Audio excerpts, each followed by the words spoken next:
Olá, sejam bem-vindos ao programa Olho Clínico, nosso espaço semanal para tratar de assuntos de saúde. Hoje nós vamos falar sobre a esclerose múltipla, que é uma doença progressiva que atinge o sistema nervoso central. Para falar sobre esse assunto, nós convidamos o Dr. Walter Arruda, ele é neurologista, professor assistente de neurologia do curso de medicina da Universidade Federal do Paraná. Dr. Walter, muito obrigado por ter aceito o nosso convite. Dr. Walter, a esclerose múltipla é uma doença relativamente nova? Ela é conhecida há pouco tempo? Não, ela já foi, digamos, descrita com todos os detalhes clínicos e patológicos já no final do século XIX, para ser mais exato, em 1868, por que nós consideramos o fundador da neurologia moderna, que é Jean-Martin Charcot, em Paris. Descreveu com detalhes a doença do ponto de vista patológico e do ponto de vista clínico também.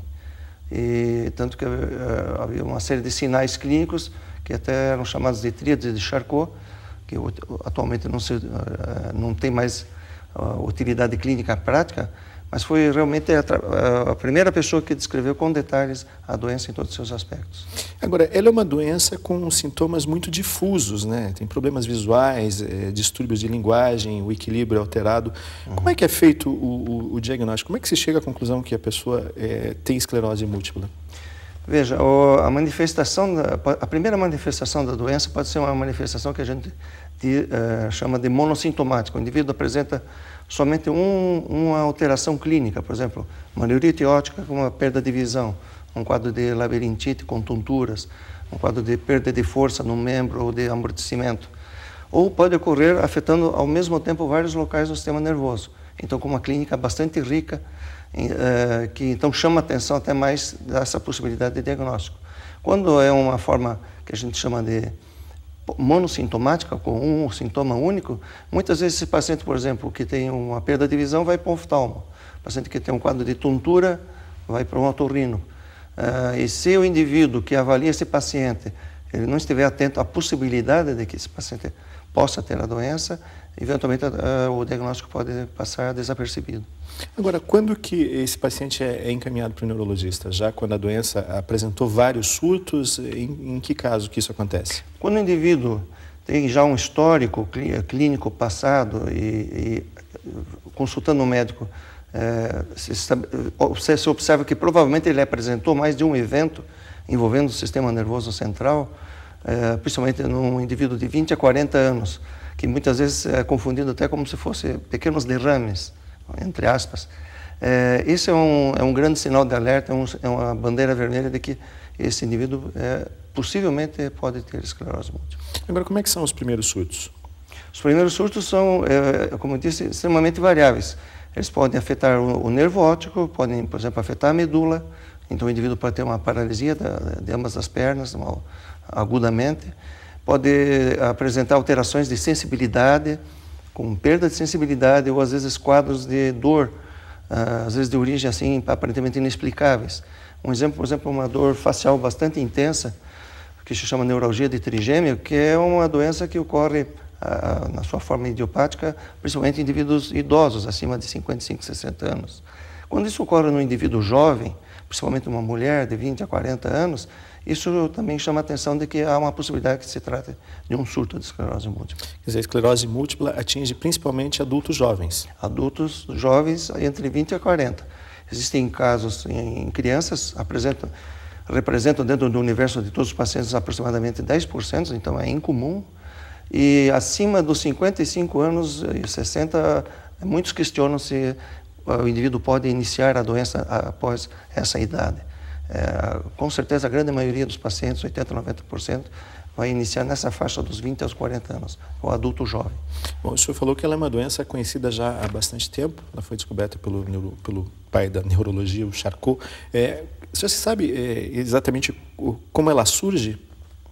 A causa dela, sabe somente que se trata de uma doença autoimune, em que o indivíduo ele tem, vamos dizer assim, um background, uma predisposição genética, mas não é uma predisposição genética no sentido de haver um gene da esclerose múltipla. Na verdade, vários genes, incluindo genes que controlam o sistema imunológico, no seu conjunto, fazem com que esse indivíduo seja predisposto a ter essa resposta autoimune, que é de alta agressão a alguma coisa que é dele próprio. E algum fator ambiental, ou provavelmente mais de um fator ambiental, está também relacionado a isso. Então, por isso que não existe também uma causa externa, uma bactéria, um vírus causador da esclerose múltipla. Existem alguns vírus, eventualmente até outros fatores ambientais, como exposição a raios ultravioletas ou até o metabolismo da vitamina D, que parece aumentar ou diminuir a chance de fazer o gatilho para início dessa resposta autoimune. O indivíduo já nasce com essa predisposição e alguma coisa no meio ambiente é que desencadeia, dá início a essa resposta autoimune que se mantém crônica. Ela não ocorre uma vez e desaparece.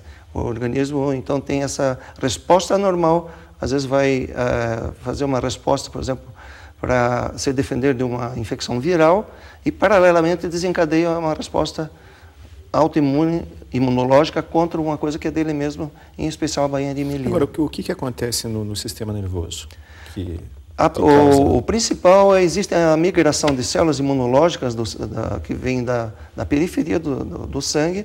Elas atravessam a barreira hematoencefálica, penetram no sistema nervoso e elas já vão programadas de duas formas, ou células que vão agredir a bainha de mielina, ou as células que produzem a bainha de mielina, ou começam a produzir anticorpos contra a bainha de mielina, destruindo essa bainha de mielina, que é como que um encapamento de um fio elétrico, vamos dizer assim, em comparação, para se entender do que se trata, o que é a bainha de mielina dentro do sistema nervoso, né?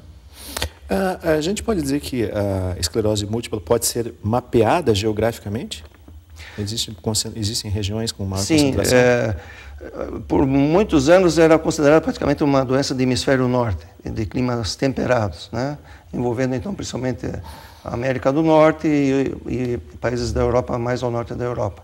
Mais tarde se constatou que, na verdade, não se devia exatamente ao fator climático, mas sim genético, racial. Então, por exemplo, no hemisfério sul, a incidência de esclerose múltipla na Tasmânia e na Nova Zelândia é tão elevada quanto é na Grã-Bretanha e nos países escandinavos. Isso por causa da migração, quer dizer, esses indivíduos, essas populações que migraram, trouxeram consigo genes que aumentaram a predisposição. Uma coisa, esse mesmo mecanismo, de certa forma, ocorreu também no nosso país. Apesar de nós sermos considerados um país tropical, subtropical e aqui no sul de clima temperado, mas pelas correntes migratórias europeias, trouxeram com eles juntos genes que fazem com que aumente a predisposição a esta doença. Em muito menor grau e intensidade do que desses outros locais, como a gente mencionamos, né, no hemisfério norte, mas é considerado ainda assim que quanto mais longe do Equador, maior é a chance de se ter a doença, de modo geral. Agora, a pessoa que tem a doença já constatada, em locais mais quentes, os surtos são mais frequentes? Já existem estudos que mostram isso ou os surtos são menos frequentes? Não se conseguiu estabelecer essa causa, relação, efeito assim tão clara, tão nítida, né? No sentido assim, por exemplo, um indivíduo que tenha até um histórico familiar que aumenta a chance estatisticamente de ter a esclerose múltipla, ou o indivíduo caucasiano branco, que é onde é mais comum a doença, não adianta ele, digamos, migrar ou passar a morar no Nordeste, e a chance dele de desenvolver a doença não se sabe até que ponto o clima, o fator ambiental vai predispor ele mais ou menos a desencadear a doença, caso ele venha a desencadear. Muito bem, nós vamos fazer um rápido intervalo, o programa Olho Clínico volta num instante.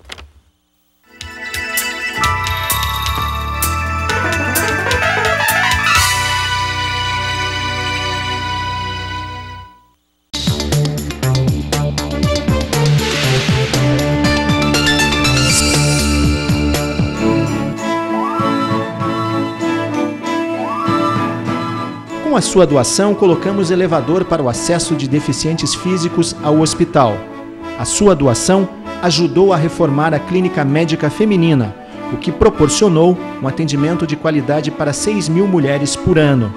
Ajudou a comprar equipamentos e melhorar o atendimento de 1.500 pessoas por ano no banco de olhos. Pagou o conserto do aquecedor de água da maternidade. Comprou máquinas novas para confeccionar roupas para os pacientes. Instalou equipamentos de mamografia e, com isto, duplicou o atendimento no setor. Com a sua doação, compramos equipamentos para o Centro da Visão.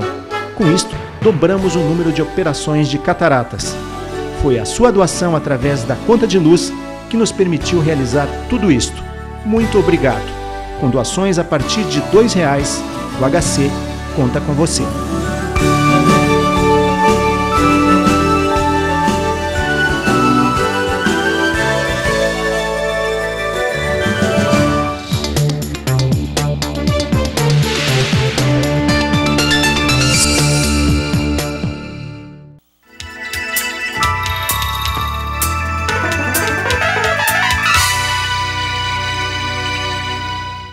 Voltamos com o segundo bloco do programa Olho Clínico. Hoje nós estamos falando sobre esclerose múltipla. O nosso convidado é o Dr. Walter Arruda, ele é neurologista, professor assistente de neurologia do curso de medicina da Universidade Federal do Paraná. Dr. Walter, quais são as sequelas mais graves da esclerose múltipla? As sequelas mais graves são as que envolvem a coordenação no sentido principalmente da marcha, a dificuldade de equilíbrio, a realização de movimentos mais finos, delicados, com as mãos, fala e também a perda de visão. E também os sintomas motores também, por exemplo, o indivíduo pode desenvolver o que nós chamamos de mielite transversa. O que é isso? É uma inflamação que atinge toda a medula espinhal e pode deixar o indivíduo paraplégico ou até, menos frequentemente, tetraplégico. E às vezes com uma recuperação parcial e ruim, ou seja, com uma sequela permanente, realmente bastante incapacitante. Quer dizer, ela é uma doença bastante limitante. Pode ser. Pode ser. A gente pode dizer que existe esclerose múltipla benigna ou maligna? Dá para esse é um conceito que existe na terminologia clínica, neurológica. 10 a 20% dos pacientes de um grupo total, eles apresentam o que chamam de esclerose múltipla benigna. Ou seja, são indivíduos que com 20, 30 anos de doença praticamente não apresentam sequela nenhuma e levam uma vida absolutamente normal, a despeito do que seja feito em termos de tratamento. O problema é que logo que você estabelece o diagnóstico na fase inicial da doença, não é possível você saber quem. Nós não temos nenhuma bola de cristal, algum exame, alguma coisa que nos diga, não, você vai ter um curso muito bom, muito favorável. Não, você vai ter um curso bastante desfavorável. A gente tem alguns dados clínicos que podem nos auxiliar a pensar que esse caso provavelmente vai ser mais severo, esse menos severo, mas deve-se ter muito cuidado em termos de prognóstico. Porque quem recebe esse diagnóstico, se imaginar um indivíduo jovem, na idade produtiva, às vezes recém-casado, planejando ter família e tudo mais, de repente é acometido e recebe esse diagnóstico de esclerose múltipla. Uma doença incurável, que por definição, se você vai em qualquer... Hoje a informação cai em cima da gente, não precisa ir atrás dela. O indivíduo vai e descobre que é uma doença incapacitante, degenerativa, progressiva, e etc, etc. Então o indivíduo... O pior dos mundos. É o pior dos mundos. O indivíduo, naturalmente, ele já pensa no pior, e não é necessariamente isso que ocorre. Tanto que nós sempre enfatizamos muito isso, e várias vezes com cada paciente, que cada paciente tem a sua história. Nós temos a doença e temos o doente. A doença é uma coisa. O doente, como ele vai evoluir, como ele vai ficar dali a 5, 10, 20 anos, não é possível a gente estabelecer. E como ele vai combater a doença, como ele vai responder aos medicamentos, dele, como vai ser o curso clínico dele, espontâneo, né? Ainda mais uma coisa, lembrando que 10 a 20% dos pacientes a longo prazo, no decorrer de toda a sua vida, vão entrar em remissão espontânea. O que significa isso? A despeito do que seja feito em termos de tratamento, e alguns pacientes nem é feito o tratamento, a doença ela praticamente desaparece por si só. Doenças autoimunes têm uma característica interessante, não só a esclerose múltipla, como outras, em outras áreas da medicina. Uma parte delas, o organismo, por algum motivo, ele faz de novo uma autorregulagem e misteriosamente, quando surge, ela desaparece. Ela pode desaparecer. Né? Novamente, sempre vem a questão, a gente não sabe em quem vai acontecer isso, quem que vai ser digamos, o felizardo dentro disso. Mas a gente enfatiza isso no sentido de dar uma perspectiva para o paciente não tão catastrófica. Uma pessoa jovem, adulto jovem, você dizer que ele vai ter uma doença que vai incapacitar ele, vai deixar ele numa cadeira de rodas, digamos assim, é uma coisa muito precipitada, deve-se ter muito cuidado em termos de prognóstico. Como que é feito o tratamento? Bom, é uma doença que não tem cura, mas ela tem controle. Exato. Na fase do surto, como eu disse, quando tem a manifestação clínica, é feito uso de corticoides por curto espaço de tempo, no sentido de minimizar ao máximo aquele momento em que a pessoa tem aqueles sintomas. Na sequência, o que nós temos é o que chamamos de imunomoduladores. São medicamentos que foram introduzidos na década de 90, que a finalidade deles é tentar sintonizar o sistema imunológico do indivíduo de forma que ele não desenvolva essas reações de autoagressão dentro do sistema nervoso. Essas medicações, digamos assim, estatisticamente é um percentual que é um dado que não tem muita utilidade. Diminui em 30% a chance de a pessoa ter um novo surto em um ano. Agora, se você tratar... Tem utilidade, sim. Se você cuida, mas se você fala com uma pessoa que teve o primeiro surto, nós não sabemos de antemão quantos surtos o indivíduo vai ter. Então, por isso, nós também temos as respostas extremamente variáveis. Desde o indivíduo que inicia o uso de uma dessas medicações imunomoduladoras e por anos a fio em seguida, nunca mais tem nenhum surto. Até esse de um lado do espectro. Do outro lado do espectro, o indivíduo que, a despeito do que você fizer, em termos de medicações, você pode fazer trocas, combinações e tudo mais, o indivíduo, infelizmente, ele não responde. Por que ocorre numa situação assim ou noutra? É porque é uma doença que não envolve somente uma alteração imunológica genética, envolve vários genes. Daí a variabilidade clínica muito grande. Daí o cuidado que a gente tem em dizer sempre, existe você o doente, existe a doença. Então a sua doença, nós vamos ver como é que ela vai se comportar. Vamos ver a resposta dela aos medicamentos. Se houver uma boa resposta, a perspectiva que você tem de uma vida normal. Bom, o tratamento com medicamentos é um tratamento caro. Extremamente caro, é praticamente inviável para a população geral. Mas o SUS cobre? O SUS cobre totalmente esse tratamento, todas as secretarias de saúde fornecem medicação mediante um protocolo já estabelecido pelo Ministério da Saúde. E essa medicação, uma vez estabelecido também, outra coisa importante é ter a certeza do diagnóstico. Deve-se tomar muito cuidado nesse aspecto, no sentido que, como se trata de um tratamento de longo prazo, nós sempre falamos assim, você vai utilizar esse medicamento enquanto ele estiver funcionando, não controlando, digamos, surtos, não provocando novas sequelas ou novos problemas, ou até surgir alguma medicação mais adequada e mais fácil uso do que as que nós temos atualmente, que são 4 praticamente elas. Agora, quais são outras... existem atividades que possam amenizar os surtos da doença, atividades físicas? Como que isso funciona? Existem chamados fatores de risco, que aumentam a chance de se ter um surto. Um deles, por muito tempo se considerava, por exemplo, por ser justamente mulheres, que a gravidez era um fator de risco. Atualmente, e já há algum tempo, mudou-se completamente essa concepção. Na verdade, o período pós-parto imediato é o período crítico. Em que, o que acontece? Durante a gravidez, a mulher vai desenvolvendo uma imunotolerância por causa justamente de estar com o feto, que é um corpo estranho. E nessa fase, justamente, a paciente com esclerose múltipla é a fase que ela vai, geralmente, melhor, com menos surtos. Mas logo após ganhar a criança, o organismo, por uma defesa natural, o sistema imunológico vai lá para cima, no sentido de proteger contra infecções, para preservar o corpo da mãe. E aí, nesses 3 primeiros meses, após o parto, é que justamente é o período crítico. É que aí que nós devemos intervir no sentido de evitar que ela tenha um surto, porque a chance de ter um surto nessa fase é bem maior do que em qualquer outra fase, digamos assim. Seria o gatilho mais severo. Seria o gatilho mais severo. Outros gatilhos que já foram, digamos, no banco de réus e já foram alguns absolvidos, mas o trauma, o estresse, tanto físico e emocional, parece ter, estatisticamente, funciona como um fator precipitante de surtos.